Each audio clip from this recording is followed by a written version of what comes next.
হ্যাঁ,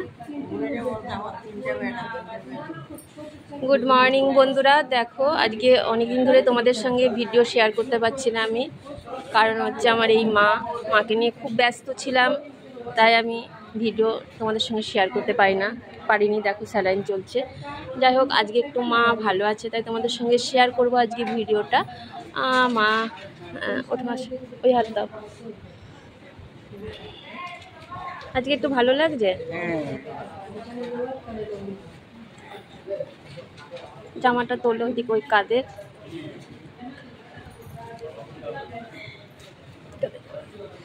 খুবই অসুস্থ মা, দেখো স্যালাইন চলছে, যে হাতে স্যালাইন।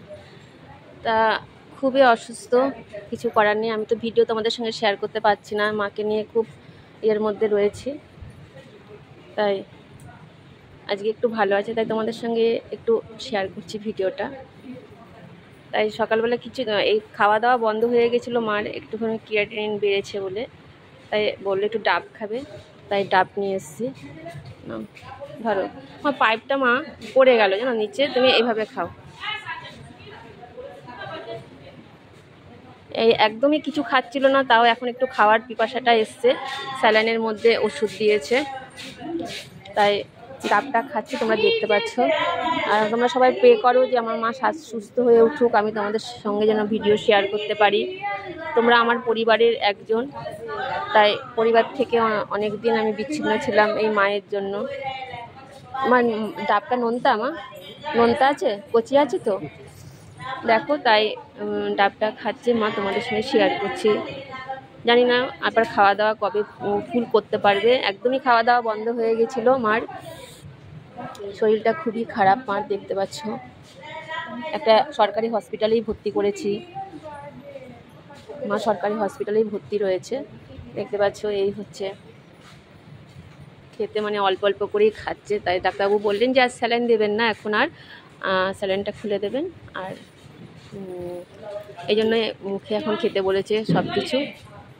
আজকে অনেকগুলোই স্যালাইন, প্রায় 12-13খানা স্যালাইন টেনেছেন মা। আজকে 3-4 দিন হলো ভর্তি আছেন। খুবই ব্যস্ত ছিলাম, একদম শেয়ার করতে পারিনি তোমাদের সঙ্গে আমি ভিডিও, তোমরা বুঝতেই পারছো। টুকটাক ভিডিও দিয়ে চ্যানেলটাকে একটুখানি সতেজ রেখেছি। আর কি বলবো, খুব খারাপ লাগছে মার এই অবস্থা দেখে।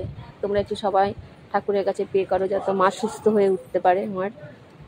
জানি না কবে আবার মাকে সম্পূর্ণভাবে আমরা মানে ফিরে পাবো, যে অবস্থায় ছিল মা। এখন বয়স হয়েছে জানি, বার্ধক্যজনিত রোগ সব থাকে শরীরে, কিন্তু থাকলেও আমরা অনেক চেষ্টা করি সেই সব রোগের ওষুধ দিয়ে যাতে মা সুস্থ থাকে। অনেক জায়গায় দেখিয়েছি, এমসে নিয়ে গেছিলাম, সেখানকার ওষুধও চলছে, আর হসপিটালের ওষুধ দিয়ে মা আজকে 4 দিন পর একটু সুস্থ হয়েছে। তোমরা আমার সঙ্গে থাকবে কিন্তু, একটুখানি আমার চ্যানেলটার পাশে থেকে চ্যানেলটাকে একটু লাইক, সাবস্ক্রাইব, কমেন্ট করে দিও। আর যারা এখনও আমার এই চ্যানেলটাকে সাবস্ক্রাইব করনি, তারা একটুখানি আমার পাশে থেকে সাবস্ক্রাইব করে দিও। কি বলবো বলো, তোমাদের সঙ্গে তো আর কিছু বলার নেই। আমার তো খুবই বিধ্বস্ত অবস্থা, আমার একদম মাকে নিয়ে এতটাই আমি মানে এর মধ্যে রয়েছি, তোমাদের সঙ্গে একদম ভিডিও কিচ্ছু শেয়ার করতে পারছি না, লাইভে আসতে পারছি না। লাইভে আসলে আর সবসময় সারাদিন এত ব্যস্ত থাকি যে লাইভে আসলেই ঘুম পেয়ে যাচ্ছে, লাইভের সামনে বসতেই পারছি না। তোমরা সবাই একটুখানি পে করো।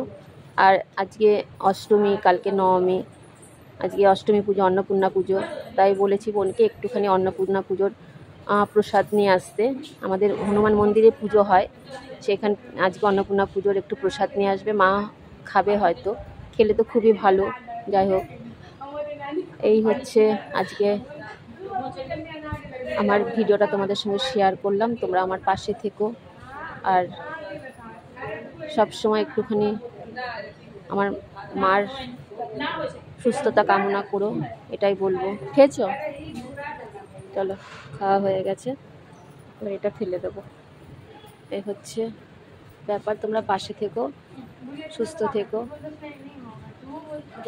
আর এই হচ্ছে হসপিটাল, দেখো সব অসুস্থ এখানে ভর্তি হয়েছে, সবাই অসুস্থ, এখানে সবাই অসুস্থ। এখানে ভর্তি হয়েছে। থ্যাংক ইউ সবাইকে, অনেক অনেক ভালোবাসা, কাছে দূরে দেশে বিদেশে সবাইকে অনেক থ্যাঙ্কস, পাশে থেকো।